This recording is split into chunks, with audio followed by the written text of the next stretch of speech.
Bonjour à vous, très heureux encore aujourd'hui de pouvoir ouvrir la parole de Dieu avec vous. J'aimerais introduire ces moments par une pensée courte qui m'est venue en préparant ce message.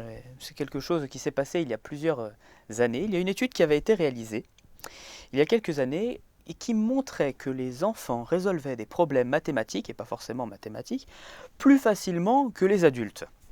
Quand même renversant. Et pourtant, pas pour autant. Les hommes complexifient. Plus on avance en âge, plus on a tendance à complexifier, à rendre les choses tordues, alors qu'en réalité, tout est simple et tout est clair. La preuve, Jésus en parle dans Matthieu chapitre 18, verset 3. Il dit ceci, c'est Jésus qui parle, « Je vous le dis en vérité, si vous ne vous convertissez pas, et si vous ne devenez comme les petits-enfants, vous n'entrerez pas dans le royaume des cieux. » Amen. Ce passage qui commence ainsi, je vous le dis en vérité, si vous ne vous convertissez, rappelle une certaine réalité. On ne naît pas chrétien, on le devient. C'est un choix personnel qui implique un effort personnel qui plus est donc. C'est venir à Jésus, faire une volte-face littéralement pour lui, afin qu'il vous ouvre enfin les portes du ciel. Car oui, il y a un ciel. Il y a un ciel au-dessus de nos têtes. Et oui, où règne notre Seigneur, il règne sur la terre et dans les cieux, et sa parole nous le garantit. Mais se convertir ne garantit pas tout. Ce n'est pas tout que de se convertir, de faire cette volte-face. Il faut vivre la foi comme un enfant, devenir comme un enfant, même si parfois ce que nous lisons relève du mystère. Et j'ai envie de dire, Dieu sait qu'il y a des mystères dans sa parole. Il y a des choses qui ne s'expliquent pas. La création du monde telle qu'elle est décrite dans la Bible, le fait que la mer s'ouvre en deux, bien qu'il y ait des preuves archéologiques de nos jours qui commencent à affirmer, à confirmer le texte biblique. Il y a aussi des mystères qui ne s'expliquent pas. La croix est un mystère. Celui d'un Dieu si merveilleux qui envoie son Fils unique dans la simple forme d'un homme, c'est un mystère qui nous dépasse. Pourtant, il aurait pu venir avec la lumière, mais il a choisi la simplicité, afin que l'on vive.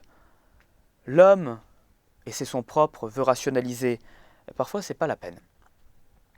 Parfois, il n'y a pas de raison à se faire. Tout est dit. Qu'est-ce qu'on va rajouter ? Alors certains vont me dire, alors il faut être naïf pour être chrétien ? Loin de là. Pas pour autant. Tout est une question d'équilibre dans la vie chrétienne et dans la vie en général.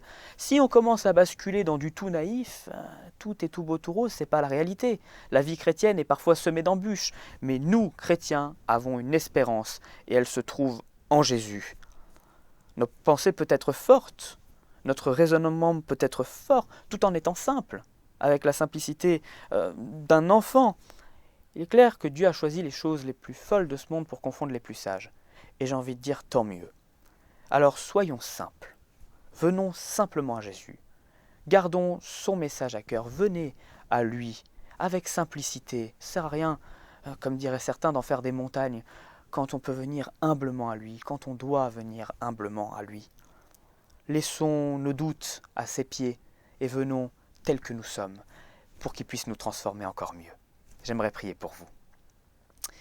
Seigneur Jésus, je te rends grâce, Seigneur, parce qu'un jour tu m'as trouvé et j'ai longtemps douté de tes capacités. Je me suis souvent perdu à penser que certaines choses ne pouvaient pas s'expliquer ou pouvaient s'expliquer. Seigneur, si l'ami qui regarde cette vidéo voudrait venir à toi, mais encore prisonnier de ses doutes, prisonnier de ce besoin de rationaliser, je te prie de toucher son cœur. Oui, Seigneur, fais tomber les écailles des cœurs, Seigneur Jésus. Ouvre nos yeux, Seigneur, parce qu'il y a des choses que l'on ne peut pas expliquer et que toi seul connais, des choses si merveilleuses, Seigneur Jésus, que nous voulons découvrir au fur et à mesure que nous avançons, Seigneur, chaque jour un peu plus près de toi. Te bénissons, Seigneur Jésus. Béni soit ton nom. Amen.